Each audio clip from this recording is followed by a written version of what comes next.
Hello everybody, welcome to today's episode of House of Tallysha with me, Isabel Tallysha-Soares.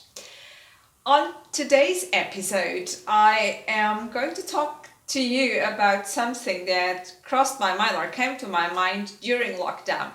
As so many of us, I did a major cleaning to my bookshelves here at home in my study, and I came across my master's dissertation, which coincidentally is 20 years this year, so long ago.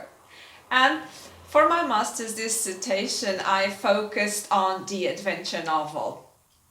And I'm going to talk to you about the adventure novel in more detail today because I think it is so fantastic. And the adventure novel that I bring to you today is King Solomon's Mines. Actually, King Solomon's Mines is the stepping stone for the adventure novels as we know them today. I mean, there would not be Indiana Jones if there hadn't been King Solomon's Mines, for example, if it hadn't been for Henry Rider Haggard, the author of King Solomon's Mines and so many more adventure novels. Well, I am a particular fan of Indiana Jones and adventures. I grew up with that. And when I got the chance to write a dissertation and to research for a dissertation, I concentrated on quest novels, adventure novels, empire novels, as they are also called.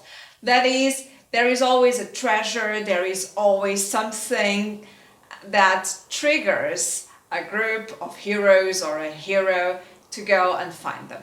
In the case of King Solomon's Mines is King Solomon's Mines. The mines that are mythical and presumably belonged to the mythical or the biblical King Solomon. But all things in due course. Well, there hadn't been any King Solomon's Mines, which was published in 1885, imagine, so 19th century, late 19th century, if there hadn't been for this book, Treasure Island by Robert Louis Stevenson, which was published in 1883. This is the archetypical adventure novel. So there is this treasure island, there is a hunt for a treasure, there is a hidden treasure, there's a treasure map, and all the adventures. And this was a bestseller back in the day, as it still is a bestseller.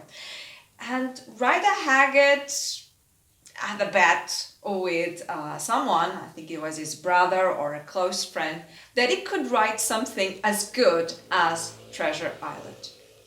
And the bet was 5 shillings, and he went to write King Solomon's Mines. He wrote King Solomon's Mines really, really quick, in a matter of weeks. And it took the book to a number of publishing houses, and they kept being rejected because they didn't see any potential in the book, in another adventure novel, or in the adventures that were here in the book. So eventually he managed to publish, and so in 1885 the book came out to major success, immediate best-selling status, catapulting Rider Haggard to one of the best writers of his generation as far as these kind of books, these fantasy books, were concerned.